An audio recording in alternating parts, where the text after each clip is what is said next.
FaZe didn't see either of the films this time, did you? He did not. I tried. I mentioned that I missed the Ghostbusters. All right. And I didn't try with Godzilla in college. Yeah. I heard enough about that one. All right. Did you get a chance to go see Late Night with the Devil? All right. I was going to say, he truly is. Yeah. I had to ask. He truly is as useless as tits on a bowl, but nevertheless, bullshit. No. Tits on a bowl. Tonight.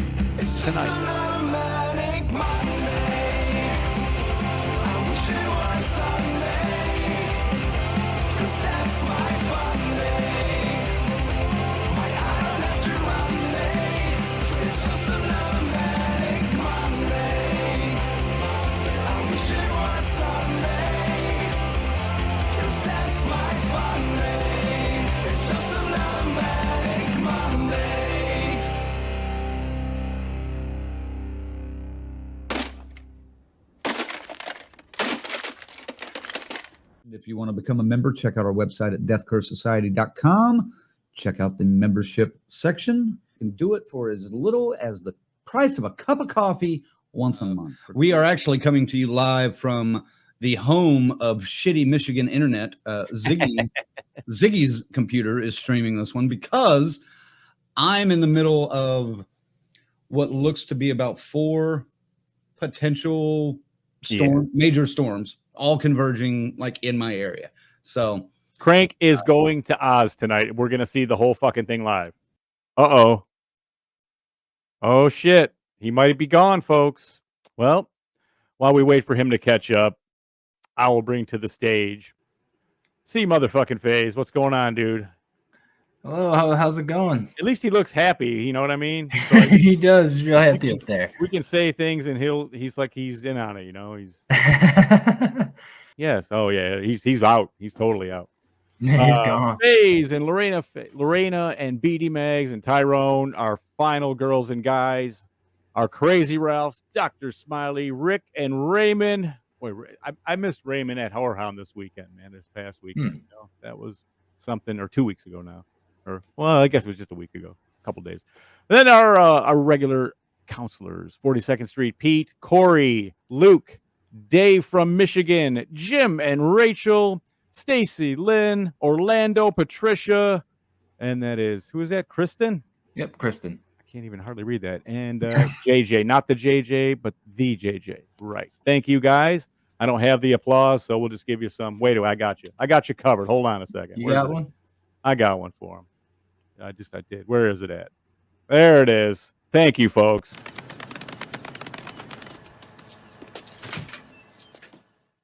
First up, Ghostbusters Frozen Empire, the 4th, 5th, if you want to count one. In this storyline, in this arc, it's the 4th.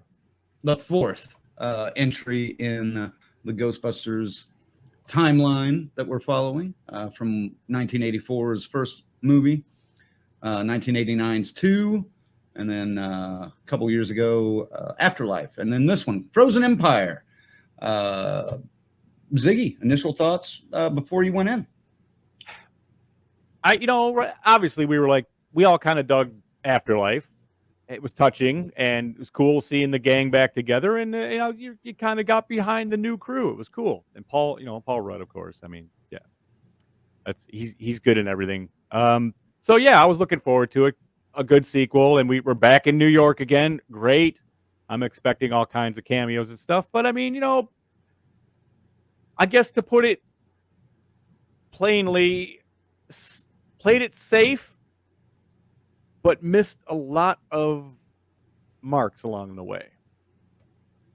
So it plays as a Ghostbuster film in this universe, but boy, it could have been a little better, I think. But it is absolutely worth seeing. That's what I thought. I'm a huge Ghostbusters fan from back in the day. I've loved this movie for the original especially, and even 2. I have a soft spot. I know a lot of people don't like 2. I have a soft spot for 2. I love those 2. I love those movies. Afterlife, very, very good legacy sequel. I would say probably between that and Top Gun Maverick, two of my favorite legacy sequels that have been made yet in any genre. So, that being said, I was really excited for this one, and yeah, just missed the mark a lot, though. It missed the mark a lot. I don't do this very often, but I found myself like sitting there with my arms crossed, just like waiting for shit to happen. You know? Now, it may have had something to do with the fact that I didn't have like popcorn or soda or a woman on my arm to fiddle with actually I didn't. Now, I can't fiddle with her though, because she has a boyfriend, but in case they're watching. but yeah, I wasn't mad. I was just disappointed. I'll put it that way. I was disappointed in this one. So, No. I don't think disappointment is the word for me. It's just you had this very odd character development going on, and they keep hinting at something coming at you, and it just takes forever to get. It takes a good hour and a half to even shit starts happening, man. So right, and then and obviously at that point things get a bit rushed at the end, I thought. Agreed. Yeah, because that last act, minus the bells and whistles at the very end. Yeah. That last act was just crammed in to like a 10-minute final battle. Yeah, that shit could have started happening like an hour. 45 minutes in. Right. Yeah, I agree. All right. I'm going to try to hit these a little bit as we go, because Joshua says, Bill fucking Murray. Yes, sir. Love Bill Murray. Can't wait to meet him someday. But he's in 2 scenes. Yeah. So there it goes. All right. He's in 2 scenes, man. And both of those scenes, great. Probably 2 of the highlights of the movie. But largely, and I know he doesn't want to do these anymore. He just shows up and walks in. He probably doesn't even have a script. He's just kind of told, you're interviewing a guy, okay. And you're revisiting in this, from, you know what I mean? It's something you'd be familiar with. So I mean, right. He probably walked in and was just like, oh, I see where we're going with this. Okay. Right. Yeah. So, but yeah, love Bill Murray, love Dan Aykroyd, love Winston Zeddemore, Ernie Hudson. The only one, oh shit, what was that? This is going to be a weird night. The only one that I think was used well was Dan Aykroyd. I mean, Stance. I love seeing him spout his, paranormal scientific bullshit, that no one else in the entire cast understands except him, and now I guess Phoebe. But when he just goes off on his little tangents about, that's a class 7, full roaming specter, and all that shit. I love it when he does that. So, I mean, did you feel like Dan Aykroyd was used well or enough or not enough? Yeah, they worked him right into the story. I mean, his raise a cult is like kind of, he's there a lot, and he has other stuff there that, and different things that come useful to them. But yeah, I thought he was good. He obviously wants to do this. He wrote some of this, so I mean, I'm sure he included all that. But yeah, he's exactly what you would expect from Ray, your Ghostbuster, and with all his analytics and what he knows about the occult and the ghosts and the different types of ghosts and what's going on and everything. So yeah, he was fine. He was good. And his character fit, 40 years later. So he still got it. He still wants. That works for me. Yeah. Well, I mean, that's what I mean, though. He's not doing too much, Yeah. and he's not doing too little. I mean, he's right there in the middle where he should be, and mostly you can say that about all of them, all the legacy characters, I guess, that are brought back for this one. I'll say this: Janine returns. Honestly, I don't think he needed her. It was kind of cool to see her, but she had the throwaway lines. She did, and it could have been any. What I mean is, it could have been anybody in that role, and it wouldn't have mattered. And they even gave away her dress busting. You know, she gets her suit, she gets a suit and everything, and she gets the bust and everything with them. So I mean, they gave that away in the trailer. I thought that was a mistake too, because they literally took anything redeeming she would have done in that movie with that. Winston, I do like where they went with him, though. He's the one out of the four of them, the original ones, that actually strikes it rich. Completely for completely different reasons and everything. And now he's the one that's coming back and being like, all right, I'll Elon Musk you some money to go ahead and do some of this, And they are facilitating the future of the Ghostbusters at the same time, kind of behind the scenes, which was cool as well. Right. Because, and there was always something, I can't remember, I think it was kind of mentioned back in the 89 sequel. And I'm pretty sure it was mentioned in one of the cartoon episodes, but the fact that they're running out of room in the containment system. I like that was something that they used as a plot point in this one. Yeah. And I think they had an estimation too. I don't remember what it was back then, but but yeah, that was kind of our focus here is our containment field. Our, the light is green, the trap is clean. It's full. It's fucking full. They overuse that though. They that do. Line. But that line. But you're used to it. This is Ghostbusters talk, so yes, it's okay. Patricia says it seemed like the characters were a little detached in the script. Agreed. Yes. I mean, we were just saying before going on, like, man, they just they have all this fucking star power and they didn't give them anything to work with. Honestly. Bill Murray had the only big laugh that I uttered in the theater.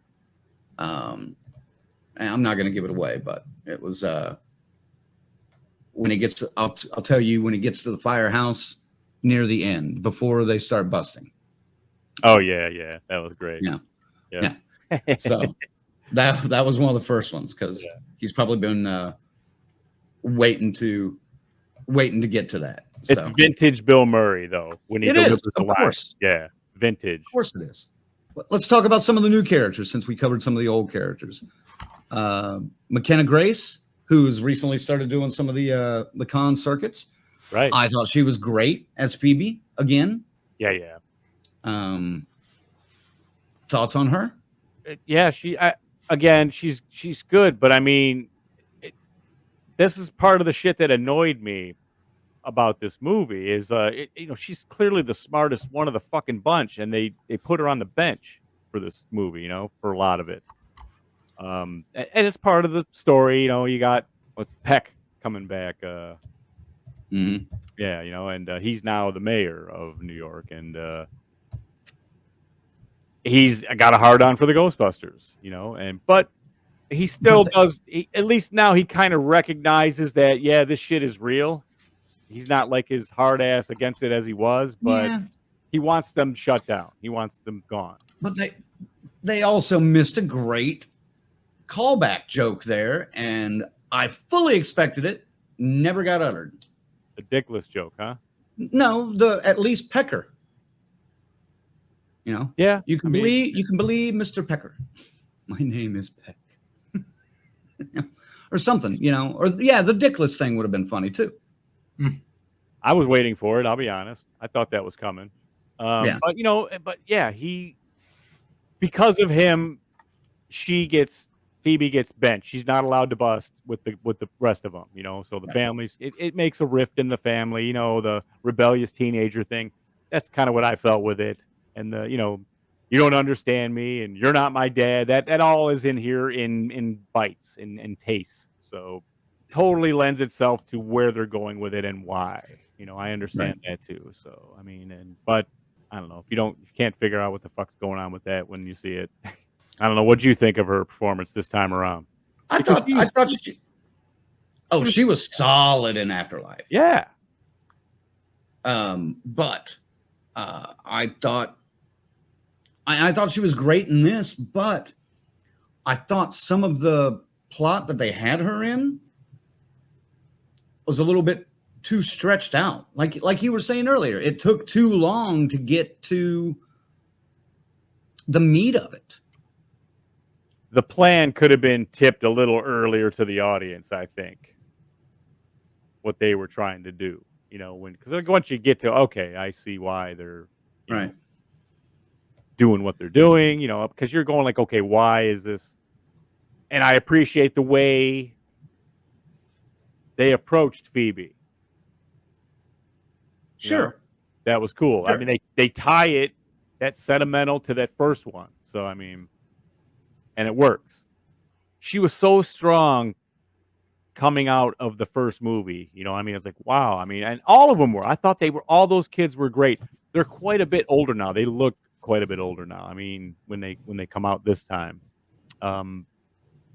And oh fuck, I don't remember his name now. What's the kid, the podcaster? Podcast, for fuck's sake. Yes. God damn it. Yes, he plays the same bit. It doesn't work as well with how he looks now. He looks because he doesn't look 12 anymore. Yeah, he looks like 20. He looks like So it just, he's playing this dumbass role and shit. It's kind of like, all right, I guess I just gotta let it go and just suspend belief here, and just go with it. And but I thought they left out a couple of cameos too that could have worked, and we talked about it before. They had two good ones. They had two good ones, yeah. But I wanted to see Rick Moranis. 3. Well, Rick's not coming back. He just signed on to go on some fucking TV show. Like this week. He's coming back. I don't know how. I'll have to look into that because I haven't heard anything about that yet. What? The Onion isn't a reliable source? Oh, God Lord. Yeah. See? Anyway. Okay, how about Vigo, the Conqueror? How about the art guy? Hold on, though. Okay. I'd love to see Vigo. I don't think we can, except we could have in this one, but we got to save that for the end because that might be kind of spoilery. Right. So we're not there yet. But the art guy could have been there too. Art guy could have been there, but the librarian was there. John Rathbun or Hawthorne or something like that, I think is the actor's name.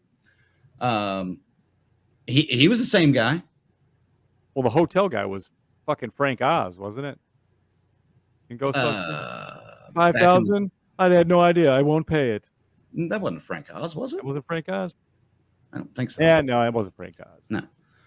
But no, the librarian was the same, and then of course Peck, which which he was even underutilized. He the fucking mayor is wielding that kind of the power that he wanted that he didn't have before, and then he's kind of just think about the shit that they could have said about governments today. Oh shit, New York, especially, dude. After what Cuomo a couple years ago, they could have had so much fun with that. And there was jokes. Here was the ball. Oops. Yeah. Oh, dude, it was just. I mean, the jokes were hitting you in the face, and you were just like, "What? But he did you hear him? Wait, you missed that. There's a lot of missed good stuff that we could have done with that. I mean, it's again safe, very safe, but missed. It's nostalgic. It's in the Ghostbusters world, but it's very bland and very safe. Yeah. Dr. Smiley says, yes, background was a little too long. I can't wait to get to the spoiler territory to talk more about it. Give us a few more minutes. On our way. Because we're not gonna spend a whole lot of time on that. I'm not gonna mention that, Joseph, because I don't want to get into that. I will say I did like the Phoebe Melody relationship. I'm not gonna mention any more about that, but I did like that, but I think it went on too long. I wasn't sure where they were. It went on so long. I wasn't sure what they were doing with that. Right. I saw the two things that they were going for with that. Of course. But then it started to look like what's going on here, man? Right. We're about to get a Ghostbusters going with the social messaging here. What the fuck? Ugh.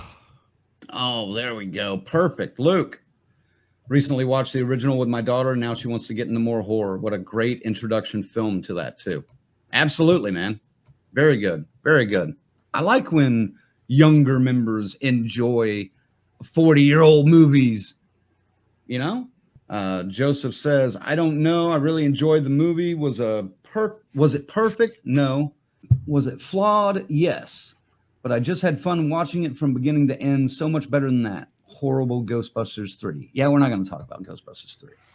Is that what we're finally calling that now? No.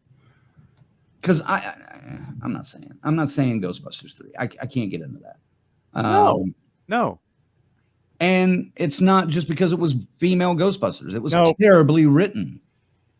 I'm fans of that could have been a 5-minute Saturday Night Live skit with those four, and it would have been funny. 2-hour movie, not funny. But it was just you have to hit fucking a home run with an origin film if you're going to do that. You can't just come in and say, "Hey, we're the Ghostbusters," and then try to just. It doesn't work like that, man. Right. Come on, we respect our fucking nostalgia around here, especially. Christopher says it was fun showing daily life in the firehouse. Yeah. But again, that could have been trimmed down and they could have focused on more pertinent things. I didn't hate any of the firehouse stuff. You know why? I think running around in that stupid video game we play, I mean, I was like, God damn, they really did map this thing just like it. You know? It's perfect. But I just felt like, wow. I mean, I was really kind of like, I was digging it. I dug the underground Ghostbusters guy, you know, that was coming in to take a look at the containment system and the engineer. Yeah, you know, like Winston he's got some top secret guys working for him, you know, on the side over here. And he was pretty good. I was like, that worked. I thought that worked. And he worked. I thought the spin doctors joke fell a little flat though. I don't know. I mean, well, you're a fan. I mean, from a metalhead, that shit was hilarious. Okay, fair enough.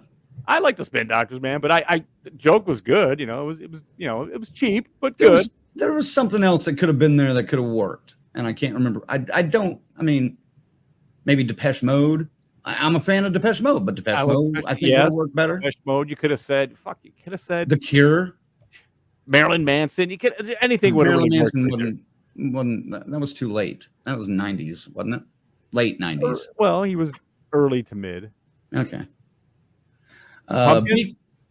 Pumpkins might have worked. Yeah. BK says, "Will someone please tell FaZe to shut the fuck up?" Yeah, he's. You know what? I got him, man. You know what, FaZe? No, he can stay tonight. He's fine. You know, I like having extra company in here with Colonel gone, so you get to watch him produce. How often do you get to see that? FaZe didn't see either of the films this time, did you? He did not. I tried. I mentioned that I missed the Ghostbusters. All right. And I didn't try with Godzilla in college. Yeah. I heard enough about that one. All right. Did you get a chance to go see Late Night with the Devil? All right. I was going to say, he truly is. Yeah. I had to ask. He truly is as useless as tits on a bull, but nevertheless. Bullshit. No. Tits on a bull. Tonight. Jeez. But as a producer, we need him. God damn it. All right. Yes, you saw none of the 3 movies, FaZe. What good are you outside of... that's what I'm getting at. What good am I? As a producer, A+, 5-star. I'll say this. I thought most of the newer characters outside of Phoebe and Paul Rudd and almost the mom, Callie, misused. Didn't need to be there. Did not need to be there. Podcast didn't need to be there. Nope. I don't know why. Mom, I wasn't buying Mom this time around either, man. Mom wasn't batting she wasn't batting 100% to that in this one. They had the one line about when they turned into dogs and we ended up having and that was kind of fun. Got some action. Got some action. And like, gross. The kids are all freaking out, but that was funny. But other than that, she's kind of wallpaper, man. Underutilized. She's just there. Happy, the girl from Afterlife, just all of a sudden shows up. And that confused, I can't say it confused me, but that kind of irritated me because so is Finn Wolfhard's character not in love with her anymore? Because it was just kind of like, oh, hey, Oh, they touch it real quick. Yeah. They hug and it's never brought up again. At the facility, yeah. And he's more attracted to Slimer in this movie than he is Happy, which you're an 18-year-old boy. That's not how that works. Maybe if you were 13, that might be how that works, but I don't know. Maybe my puberty is wrong. No. I don't know. They gave you a little bit of that. They gave you, like you said, one scene, and then they left the rest up to you, and it didn't really matter anymore. They were teammates. They were Ghostbusters together. That's it. That's as far as their shit went. Right. But I don't think you needed podcasts because you needed podcasts in Afterlife because he was the comic relief. Everyone else was pretty much almost too serious, in the first movie or in Afterlife. So you kind of needed him. And the fact that he looked, like you mentioned earlier, that he looks so much different, looks so much older now. I had to go like, fuck, is that the same dude? Is that the same guy? Yeah. The fact that he looks so much different, but they're making him still act the same way, that didn't make sense to me.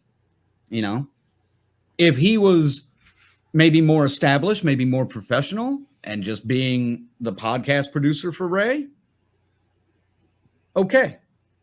But the hammer and the jokes, and it just didn't work. Maybe he could be showing interest in Phoebe and, getting rebuffed. You know what though, dude, is solid and as, underused. Yes. But I mean, I think that's part of the problem. We got overcrowded this time. We didn't have that. We were in a fucking field with like 5 people in the last movie. You know what I mean? There were way too many fucking characters. That's what I'm saying. Yeah. Yeah. I mean, it was way overcrowded. You're trying to spend a little bit of time with each one of them and give them, a backstory for the last 2 years, and it was too weighed down. And then they really stay on Phoebe and her plight and her part of the story heavy. Mm-hmm. So, I mean, they cut none of that out around all the other stuff. So it really, really stands out as like, oh my God, something happened already, Right. What the fuck? Still, I mean, Ghostbusters fans are going to love this movie, I think. Yeah, and I've seen, mid to high marks on it. I saw somebody. God, I hope they're not watching. I saw somebody mention that it was their new favorite second film. I can't go there. No, I would put Afterlife ahead of this one still. Yeah, definitely. I think I would put 2 ahead of this one. I know I think Christopher was knocking 2 a little bit ago. I like 2, man. I can't help it. I'd have to think about that. Between 2 and this one, Frozen Empire. I really have to think about it. I'd probably have to see Frozen Empire a couple more times to really, really have a honest assessment on that. Well, I saw it 1.5 times because I'll be honest. The first time I went, I had just eaten like a big damn meal, passed out. I passed out during Godzilla too. So I need to not. How the fuck is that possible? That's one of the loudest motherfucking things I've ever heard in my life. Dude, I snored myself awake with like 5 minutes left to go. Not even. And you missed the big. Oh, I missed tons because tons. I called this shit last week, folks. We'll get to it, but I called this. Oh, dude, I was so embarrassed walking out of that theater. God, I'm not kidding. I just. Oh, no.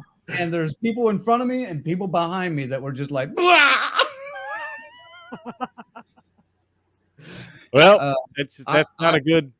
I had drool like coming down. Like we'll get to it. Because it was funny. You're not wrong, honestly, really, about a lot of that movie. You're not wrong. No. All right. I think we're probably going to get into some spoilers here on Ghostbusters, but come back in about 15, 20 minutes and or maybe less. Hell. And we'll chat a little bit more about Godzilla. All right. I was going to try to avoid this, but I think we almost have to address it. Because as much as I liked Phoebe and Melody's interaction, Melody, played by Emily Allen Lind, I believe. All those Lind girls are talented, by the way. Jesus Christ. There's like at least 3 of them. Yeah. Their fucking eyes are like, I don't know why their eyes go so deep.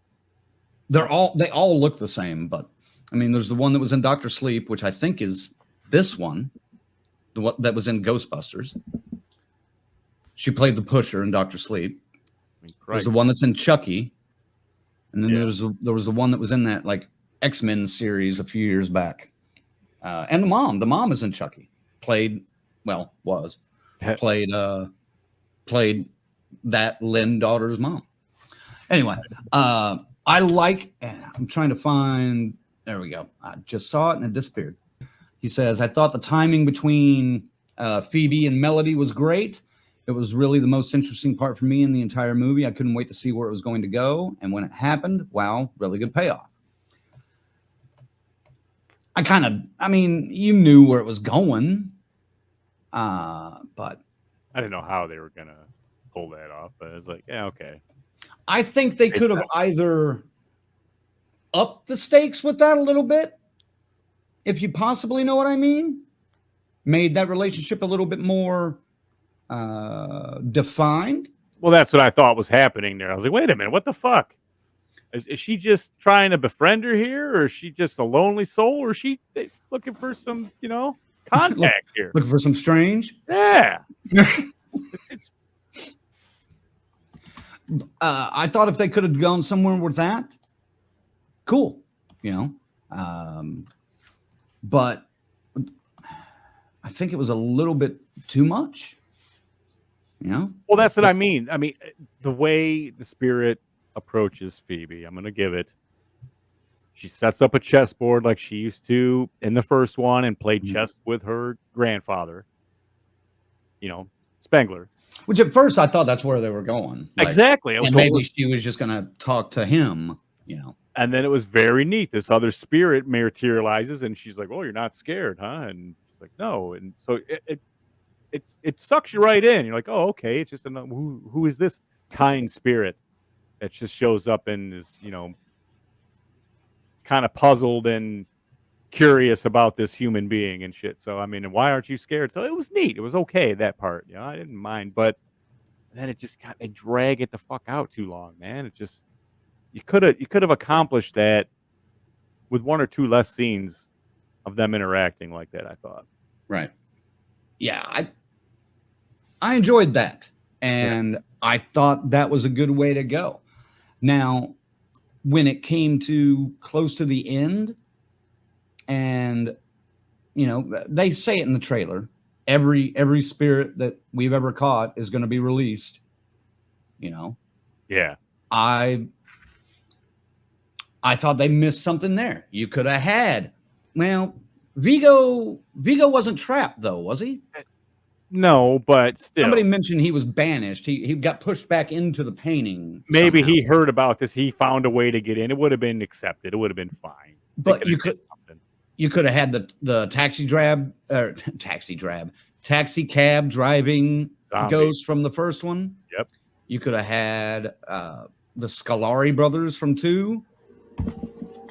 You know, that would have been cool to see the 2 guys in the electric chair, you know, harassing something. But they were all just kind of like wasted, formless clowns. Yeah, you didn't see any definition of any of the ghosts you would have been familiar with from any of the other 2 Ghostbusters movies prior. Right. Even from Afterlife, none of those ghosts showed up either. Yeah. I thought that was a waste. Yep. Here's the other question that I have about this. And I've seen some people like this and some people not like this. I don't like that they're making it such a kid movie. And here's why. Because a kid movie in 1984, you know, you watch the original Ghostbusters, you catch the blowjob joke. You know, I was talking to somebody about that actually coming out of the theater and they were like, "Oh, I don't remember a blowjob joke in the first one. I guess I got to go back and watch it." I'm like, "Go back and watch it." Now, 40 years later, you'll see it. When you're 10, watching it for the first time in the theater, you have no idea what the hell's going on. I was 13. I picked it up. I was on it. I did not.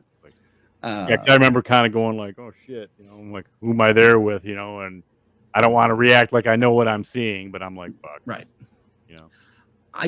But they're making it almost too kid friendly. And I'm not talking about the language. I'm not talking about the scares. Oh, there was another one. The library ghost is back. That was the one. But they never caught her, so she's just still hanging out there, which I thought was cool. But they could have done something with that, and they didn't. It almost looked like it was done in passing, like almost as an afterthought. Maybe because maybe they were just like, which ones are we going to add here? But that was a no-brainer. I mean, well, they didn't need one there. Yeah. He had, because he just kind of stopped and went back to look, Right. Yeah. So that was a good cameo, if you will. But I know a lot of people love the little Stay Puft guys. In the first one, it fit. It doesn't fit in this one. Why are they still here? They're mating. Somebody's That's what mentioned. He said. I think they're mating because the one dude had them all in his place. The podcaster guy had them. But they show up everywhere. Yeah. They're not just contained to the basement of Ray's occult. Although they're everywhere. A couple of the things they were doing to themselves were making me chuckle a little bit, dude. It's funny, but one of them takes a fucking cigarette lighter from a car and sticks it on his own face.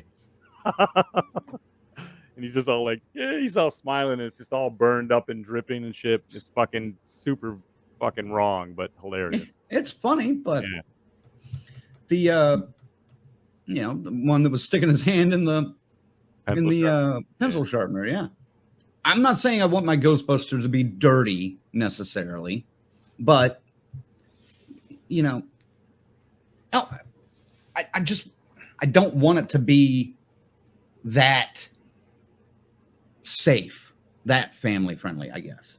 I hear you, and I appreciate those 80s jokes we got back then. But I mean, today, aside from that, they still kept it in that universe, I think.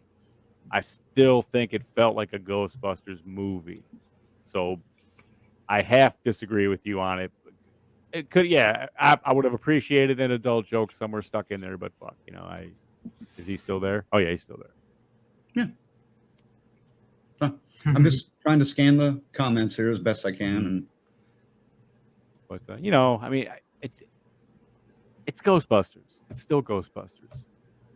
It is still Ghostbusters, and it's good enough to still entertain, but for me personally, I just felt like it missed the mark on a lot of stuff. I would have liked to have seen Paul Rudd shine a little bit. I mean, come on, he's kind of a big deal now. He should have had a couple of moments at least. Just a couple of one-liners he had, of course. You're Well, going to get that, but he needs his hero moment. yes, he didn't have a hero moment here. Nobody had a hero moment except for Phoebe. I guess they had their family moment when they all finally helped. Again, too family friendly. Right, but it's that that was their symbolically, solidifying, gelling as a family. Now it calls him dad. You know what I'm saying? All that was that. That's why they did that. I thought it was lazy to me, but that I understand why, but they had to finish that family dynamic after making it so rough. See, now I can't tell if he's there or not. He's gone. Yeah, he might be gone now. Yeah. Oh shit, he is gone. Oh boy. There's a lot about this movie that they could have done a lot better. And if they'd have just tweaked it a little bit more, this probably could have been like a fucking 9 or a fucking 8.5 or 9 or something like that. It's Ghostbusters, man. If you do it right, it's gonna rock. And sure. You have the support of the old cast. Yeah, they're just in cameos now, but still. I mean, Afterlife was so good. I mean, I knew they weren't gonna, top that, but and you never get that moment, when Egon shows up. He's not in it at all. He don't show up at all. So I figured there wouldn't be. And I think that's right. I think that's the right move because he's there, and it helps set up that whole chess game with the ghost. Because you think, oh, here he is. He's back. He's back to help again. And sure. It's not quite the way it goes. But I hear what Crank says, though, man. I do like the jokes like that, and you don't get anything like Bill Murray going, yeah, we were fine till Dickless here turned off the grid. Is that true? Yes, sir. This man has no dick. You don't get that. You don't get anything like that here. But we are focused on a 15-year-old, an 18-year-old, and their peers. And then, like I said, the parents were they're here. They're kind of driving the boat. And that's that. Here comes Crank. Boom. Here we go. Boom goes the dynamite. That's fine. I wrapped it up, and then I just expanded on why it's okay that, there wasn't any dick jokes really in it. But, it's still in the Ghostbusters universe. That's where we ended it, It is. Yeah. One last thing that I wanted to bring up about it, though, is you've got an actor as hot and as good as Finn Wolfhard, and you waste him too. His big thing, I don't know how many of you are going to remember this or know this. His big part of this movie was basically a rejected, an edited out part that was given to Rick Moranis in part 2. Moranis's character in part 2 was supposed to be chasing Slimer all around the firehouse and having his, that was his adventure, his side adventure. And they cut like 90% of that out, which is why it was supposed to be such a big deal at the end of part 2 when he puts on the suit, and then goes to help the Ghostbusters beat the slime ball. Yep. The big Jello mold. Yeah, the Jello mold. And then they give that to Finn, and it just felt wasted. And again, I'll bring it up. Why isn't he in love with Happy anymore? It's only been 2 years. He's 18. Did it run its course? Then tell us that. Yeah, it is kind of, if we're holding on to and making this a direct sequel to that, yeah, we should have that information. We should be put straight with what's going on. Like, well, have them passing by, Phoebe just talking to somebody going, oh yeah, they tried, but it didn't work out, just in passing to mom or something, Right. Something. Right. Or when they see each other in the lab, they can kind of be like, yeah, at least they're being cordial after what happened. Something, anything would have been good for that. God damn it. We haven't even talked about the bad guy, Garakis or however you say it. He looks cool. It's interesting, you know. He wants to freeze the world and destroy every human on it, break them, freeze them, and crush them down, and start an ice age. You know, so. Yeah. But yeah, he looks cool. It's kind of like remember Thor Ragnarok, and that guy had the horn helmet and shit. It's kind of like that, maybe not as detailed. You know, kind of he's got the the white flame for eyes in his mouth every time he opens it. There's some kind of light emitting from it. So, but he looked cool. What'd you think? I thought he was fine. I was happy they introduced a new fucking monster instead of right. You know, I liked that. I didn't like the forced exposition of Patton Oswalt's entire scene, though. Again, somebody you don't need. Ray knows that shit. Ray can know that shit. He didn't know, though, this particular piece. Well, but that's what I'm saying. He could. When he saw that thing, he could have been like, hey, I got a book on this thing, on this orb right I here. haven't seen in 40 years. Let me look this up here. And then he goes, he finds the tome, you know? Yeah. Right. You're right. But although I didn't hate Patton Oswalt, I thought he was okay. I didn't hate it, but he was entertaining. I mean, his delivery is funny. You know, I like the way he talks, the way, he delivers his lines and shit. All I'm saying is you want to cut, a little bit of the budget of this movie. I saved you like $4 million just telling you characters you don't need in this goddamn movie. Yeah. So, because basically he's like, he's the conspiracy theorist and stuff. And he works in the library, but he knows where the real library is, the underground one underneath the library and all this stuff. So, and he knows everything about this particular item that is the cause of everything. He's got it already. He knows everything. So, I mean, you didn't need it, but he was adequate in explaining it. That makes sense. Yeah, I guess, but man. Come on, Christopher. Too many characters, but at least it wasn't a baby for comic relief. Oh, Oscar. I was waiting for him to show up. Him and Sigourney have got to come back at some point. And maybe even the dad. Yeah. What'd we do? $100 million over the weekend? I think there'll be another one. They did 45. 45. I thought I saw like 89 or something worldwide or something. Oh, worldwide, maybe. Yeah. A lot of money. I can't believe we haven't brought this up, but we have to bring this up. Yeah. Thoughts on the Fire Master thing? 108.5 million. Yeah. Pissing me off at first, but then I kind of started liking his simplicity, stupidity. I liked it. It started working for me at some point. 45 domestic though, right? Phase. It didn't say domestic. I'll take a look at that. I see, again, that was another thing that made this almost family movie because it was such a cliche character. And he doesn't know it. He fit, but again, just adequate. I wasn't in love with it. He grew on me. I just towards the end, he was making me laugh and stuff with the. Like, oh shit, we're all dead. And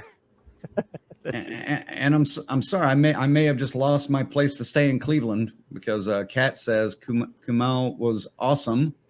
He was in that role. He was fine. Yeah, he did. He did what he was supposed to do with it. He did exactly. He did what he was supposed to do, but it was. I don't know. I think it just boiled down to this is not anywhere near what I wanted or expected from an Afterlife sequel. Go ahead, Face. 45.2. Yeah.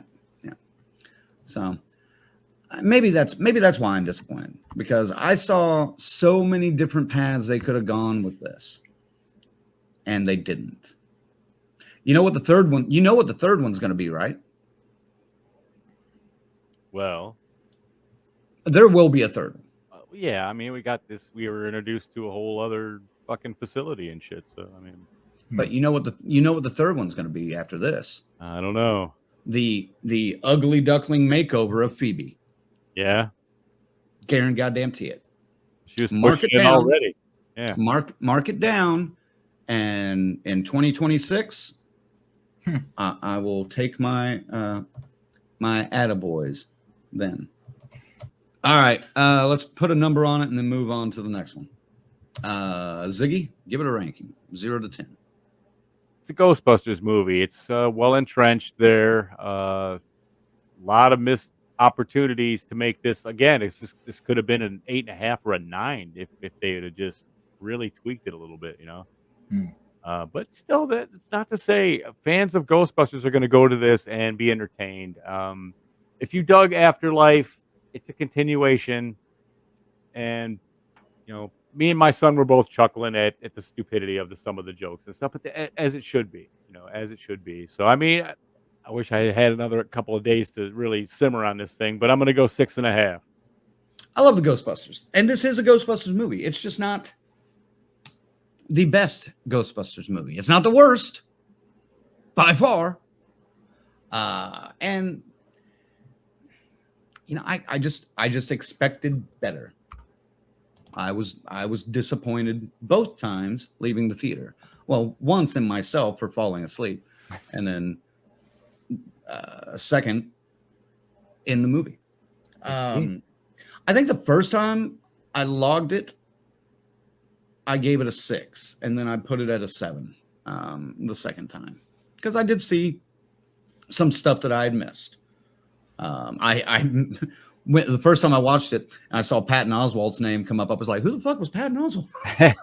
Slept through all that. Yep. But yeah, I gave it a 7. I'll go see it again. I'll buy it eventually whenever they do some massive, you know, the entire collection minus 2016. Oh no, Ghostbusters. No. You're getting that too, or you can't have the rest. No, that one I will. He will unpackage the box right there, take that one out, put it in the trash, and go, all right, thank you. Have a good day. FaZe, what score did you give Ghostbusters? You didn't see it. I know.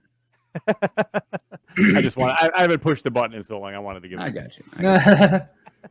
All right. So we got Joseph at a 7.5, Smiley, Dr. Smiley at a 7, and Rick from the whole damn Enchilada Pod, 6 out of 10. Christopher even went so far as a ranking. 1, 1984, 2, Afterlife, 3, 2, and 4, Frozen Empire. I'm right. That's acceptable. 2 might take the place of Afterlife, but it might not. That's what I'm saying. Yeah. I think my 2 and 3 would swap on you, but I've already said I have a soft spot for that movie. Not for me. I liked Afterlife better than 2, personally. I think I did too, but I want to watch 2 again. You know, 2 for me was like a natural progression. I could easily see the situations that were happening in 2 being what happened. Sure. If it was real, it felt real to me. Like the new car smell had worn off. Yeah, and then now they're doing like party appearances and not doing those even very well. Man. I just loved it. He's like, "Hey, we did a job for the city. We got stiffed on the bill." They've got the legal issues. Yep. You do have the romance between him and Sigourney again, Bill Murray and Sigourney again. The baby. I did like the soundtrack. Fuck you, Christopher. I did like the soundtrack. Well, I guess we're gonna have to take control. I didn't expect that. That was a nice touch, man. No, well done. Well done. And that's the one and only time you'll ever hear me sing Bobby Brown on these airwaves. Thank you. I've actually looked for that song at karaoke. I can't find it. You fucking hit the woo. What the fuck, man? I like that soundtrack, man. Jesus. I did not expect that. I don't think I know the next lyric either. If it's up to us, yeah, I don't know. We got to That's it. Take control. We got.